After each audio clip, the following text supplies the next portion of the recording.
What is up, all of you awesome and amazing people on YouTube? The old coot here, coming at you with another exciting video showing everybody my hammock and ridgeline setup for my tarp, which I'm going to be putting on there in a few seconds.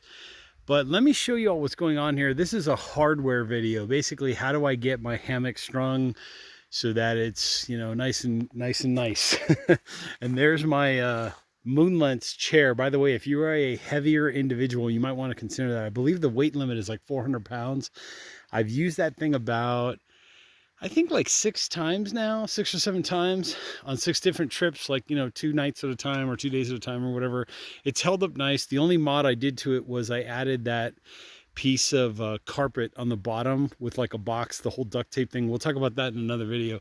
But anyways, what you've got here is a tree that's about 4 feet in diameter. The circumference, I'm not sure about, maybe 10 feet. I don't know, whatever the pi versus whatever, multiply, divide, cross, conjunction, junction, what's your function, you get it. So 4 foot diameter tree, 4 foot diameter tree. There's my hammock. So let me show you all the ridge line first. Let's go for that. So this is the tarp ridge line. So what I did was on this end, I've got an alpine butterfly, right, type of a knot going into like a trucker's hitch. And then I pulled through and looped. So that way when I pull this, the whole thing will come undone and it's easy and it's simple. And there you go. Okay, so let me go to the other side so I can show you all what I did over here with the ridge line. So here what I've got is, I'm not sure exactly what type of knot this is, but basically what it is you take this line, right, the ridge line part, you take it, you make a loop with this end, right, which is the shorter end. What you do is you come, you come through the loop, like, you come under the loop, right, then around and under the main line. Then what you do is you go back through that other loop and then tie it off. I'll show you all a separate video on how to do this when I have my other set, my doggy cam set up, or my snorri cam set up, so I can show you all how to do this with, I'll show you with my hands and all good stuff. But anyways, if I pull this end, this comes undone. If I pull the other end comes undone. So it's pretty simple. And then to hang the tarp itself right down the ridge line, basically what I've got here is a prusik loop, right? And I went around like 3 or 4 times. See if it'll find focus. Let's see, there we go. So basically I went around 3 or 4 times and then pulled it through. So now I have a loop here. And then what I do is I use one of those medium S-beaners to connect this to the actual tarp. So on the end of the tarp, and the tarp I use is a Warbonnet Superfly with the doors and all that. Very nice at keeping the weather out, the wind. If it does get like mildewy in the morning or the dew point drops really low, it's good for just protecting everything. And then what I did was I have a couple of these, right? These are I call them rain drip stoppers or whatever. But basically, if any moisture had gotten on the line, it would basically stop here and then it would drip down here instead of dripping on my tarp or underneath my tarp or in my tarp. You get the idea. But basically, same concept here. I just pulled through, took a piece of line, went through twice, and then pulled it through. It's almost like an incomplete prusik loop is basically what it is. Okay, so let's talk about hammock now. So hammock. So let me show you all the big view of the hammock. And these trees, by the way, if you're coming to Valley Forge, these trees are one set of trees that are like cush, like really nice. These are, I believe, 16 feet apart, give or take, 16, 17 feet apart, something like that. 15 and a half, you know, somewhere in that ballpark. But anyways, here's the whole setup as it looks. There's all my crap back there. But let me show you all this end. So I had some issues with finding webbing that was long enough, and I usually bring spares upon spares, you know, just in case you come across a tree this big, but I didn't realize the tree was this wide. So what I had to do is I had to take 2 pieces of webbing and basically do the whole water knot thing. And again, I will do, when I get back to civilization, I will show you all how I do that. But basically what I did was I connected the 2 pieces of webbing with 2 separate water knots, and I just literally, I mean, you could see how much, literally I just barely had enough to pull like through, and I had like maybe like 1/4 of an inch sticking out on either end. I tested it, I pulled on it, thank God it held. But normally you'd want like at least 6 inches of tail on either end and on either piece, right? Just to make sure that you're not going to have a slippage or whatever in the middle of the night. So basically what I did was I created a loop around the tree, and then I did a second one, a loop around the tree. And some people are gonna say, yeah, redundancy, over-engineered, whatever. You know what? When you're a heavier individual like I am, and if you're a heavier individual watching this channel, give me a like, give me a thumbs up. You want the peace of mind that this sucker is not gonna break in the middle of the night. And that's why I doubled up everything. Over-engineered, this will probably hold, you know, X amount of thousands of pounds, but I want the peace of mind. So anyways, normally what I would do is I would do 2 descending rings, right? Rock climbing descending rings here, but because it was so complicated to get the water knots and figure out how to do the looping or whatever, I just said, screw it. Carabiner, right? Locking carabiner, again, peace of mind, into 2 descending rings. Then this is the actual hammock strap. And again, this is also doubled up, right? Or it's basically a loop through down there. I'll show you that in a second.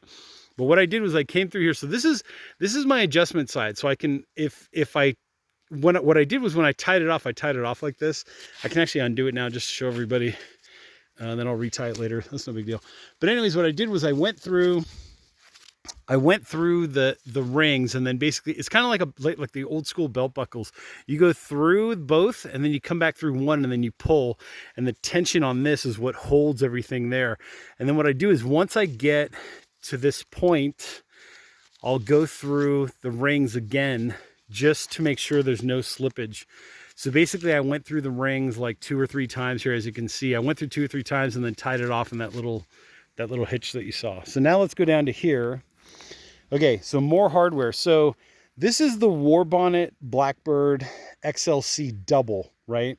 And I've got my Underbelly. I'll show you all this in a second. The UGQ Underquilt, amazing company, very easy to deal with.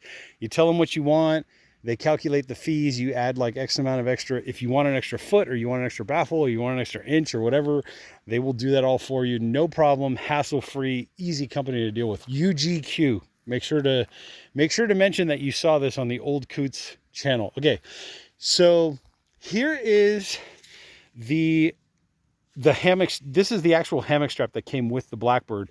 So what I did was, coming from there, right, I looped through this carabiner and then went back again, locking carabiner, you know, 24 kilonewtons or something ridiculous. Okay, this is the original hardware that came with the Warbonnet Blackbird XLC. Originally, you're supposed to hang, I believe this, I don't know if this is Dutchware, this might be Dutchware, but originally you're supposed to basically hang your hammock straps from here, right? So you go hammock strap into here and then pull as you go or whatever. What I was noticing was here on the end, right? So where these 2 buckles were here, I was getting some like premature like stretching and wearing. I'm a heavy person. Like I said, if you're a heavy person, hit that thumbs up button. I just didn't want like a sharp edge, right? This sharp edge digging into the Dyneema cord. I think it's what this is, Dyneema, the loop. So that's why I use the carabiner, because it's more of a rounded edge, softer, easier. It helps to I guess, lessen the blow of using this. Like, even if you're a lighter person, like let's say, you know, you're the typical American male, 5'10" and like 160 pounds or whatever, you know, you may want to consider doing this as well and just do away with these Dutchwares. Aha! But there's a reason. It was serendipity. I'm glad that I did this anyway. Through trial and error, I realized I could either hook my, what is this? This is the One Wind Underquilt Protector, right? So what I do now is I just hook this into these one clip, and then I hook my underquilt, which is here. See the underquilt? There's the underquilt. There's the UGQ underquilt. I hook this into the other one. So that's why there's two carabiners here. One is for the Underquilt Protector, the One Wind Underquilt Protector. The other one is for the underbelly, or sorry, underquilt itself, right? And if I wanted to, I could just stretch them out and hook them into the carabiner. So let's say you're the type of person that's like, I just want to go directly from this to here. You could do that too. More power to you. There's so many different ways to rig up a hammock. This is just what works for me. Like, if you want to avoid, you know, the carabiner, you got your system down to a science and you don't want to use this at all, more power to you.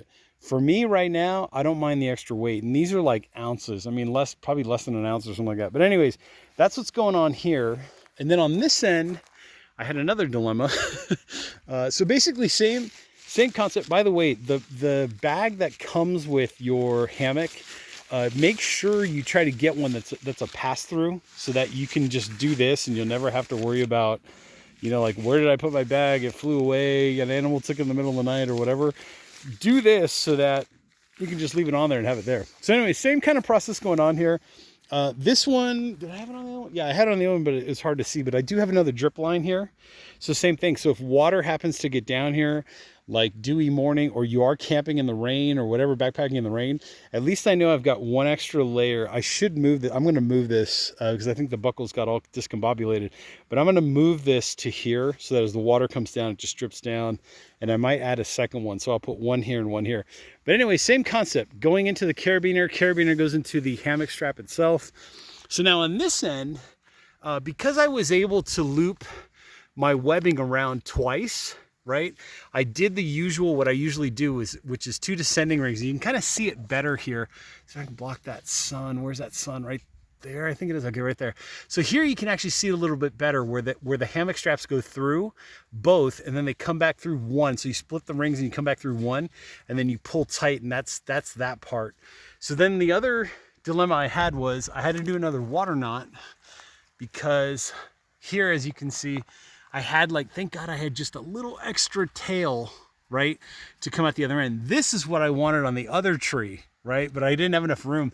So now what I'm going to do is I'm going to go to, like, my local, you know, hardware store, REI, whatever, and get 2 pieces of webbing that are like maybe a foot longer, or maybe even 2 feet longer, just so I have some extra room to do my usual descending ring. Because normally what I would do is here, I would have done 2 descending rings and done the same, like this same buckle, right? So as you can see, these 2 descending rings are going through both pieces of webbing.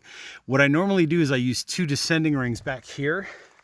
And yes, it's extra hardware, and yes, it's over engineering, but my 2 buckles, my 2 descending rings here create a buckle, and it's just easier to adjust. So I can adjust on the tree. It's all about adjustability, like fine tuning, an inch here, an inch there. You know, you get the idea. So because of this span, right, because of the 16-foot span, as you can see, I'm kind of like, there's plenty of room, right? Plenty of room between the tree and the hammock. What determines the span of trees that I like is the distance of the Warbonnet Superfly tarp. And that's why, like, you know, I can get away with, like, this is where the end of the tarp is, right? The end of the tarp is like right there, literally. So I've got this much room, which is about 2 feet from the tree to there. So I've got 2 feet on this side, and I've got about a foot on this side. Let's take another look. By the way, there was the other green cordage, which somehow got discombobulated. So I'm gonna have to put one here and one here. So no, mental note to myself to do that. But basically here, see, between the pressic loop and the tree is maybe like 1.5 feet. So technically speaking, I could rig this up between, like, let's say 2 feet and 1.5 feet. Let's give ourselves 6 inches on either side just to be safe. 6 inches, that's what she said, just to be safe. I would say, like, I could probably get away with a 14-foot span on the trees, you know, just to be like, if you were really in a crunch and you needed to do like a setup like that, that's where you would be. Anyways, those 2 sets of trees are closer to like 14, 15 feet. So if this was 16 feet, those are like 14 feet. There was a guy a long time ago, I think he had set up between these 2 trees over here. Let me show you, which was, this is just insane. I mean, this is like, it's probably about the same. It's probably like those 2 trees. I would say, like, depending on what angle I'm at, I would say that's more closer to like maybe 20 feet, right? So if that's 18, this is maybe a 20-foot span. And then sadly up here, this tree is dying. So this will probably become firewood at some point. And I think people are just like picking it off as it falls on the floor or whatever. But here's just a quick overview of like Valley Forge. That's also another good set of trees to hang from. A little bit tighter though. So if that's 18 or 16 feet, if that was 16 feet, this is like 14 feet. That's probably like 12 feet. So, I mean, if you have a shorter hammock, you know, you can do that as well. But this is my second time here at Valley Forge. That's the way in, that's west. So basically I came down the fire road. The fire road continues there, but I came in this way and I took this little spur. Make sure you take the spur. The spur's like a big, it's like wide enough for a car. Make sure you turn at the spur. Sadly, the sign is gone over there. It doesn't exist anymore. But anyways, here's a view of camp, waiting for some people to join us. We got a nice little meetup group coming in. I think there's like 8 of us, 9 of us, 10 of us, something like that. And we'll see what happens. But looking forward to an awesome 2 days of camping. This should be fun. The weather's looking good. There's already, I dragged this over. I dragged this over from the other dead tree. So you have, this is a dead tree, which kind of sucks. Then you have this dead tree. Then I think that one's also dying or died. This one might be dying. I don't know what's going on here. I know there was a fire. Like the tree that I set up on is partially burned. But I'm wondering if you know, comment in the comment section down there below. Valley Forge Trail Camp, the Angeles Forest area. If you know what's going on here, if there was like a beetle or a bug that attacked these trees or whatever. This one's dead for sure. I think this one was fire damage. Like as you can see, the bark's kind of peeling off and all that. But the good thing is there's a new tree growing in its place. I think that's what that is. Poison oak, but new tree growing in its place. But anyways, here's just a general look at the campsite, the fire ring. It's good that they have these big logs here so you can do your wood splitting, sawing. I'll have to do another video, but, and then this one has a handle. This is kind of cool. I don't know what this handle was for. Maybe to tie off like a horse or something. Look at how cool it is. Or maybe to hold, oh, you know what this might have been for was when you split your wood. Maybe this was for like you cook something in here and then let the wood come out so you can saw it. I don't know. I don't know. Comment down below if you know what's going on. But there's plenty of logs to sit on. Don't burn these. Please don't burn these. These are to sit on. Then you've got your rocks and all good stuff. But anyways, the old coot, if you like what you're seeing and you like the overall hammock setup and all that good stuff, comment in the comment section down there below. If you have any questions, give me a big thumbs up. I will put links to most of the products that I use on these backpacking trips down there in the description section. So make sure to check that out. And I will catch you all on the next exciting video.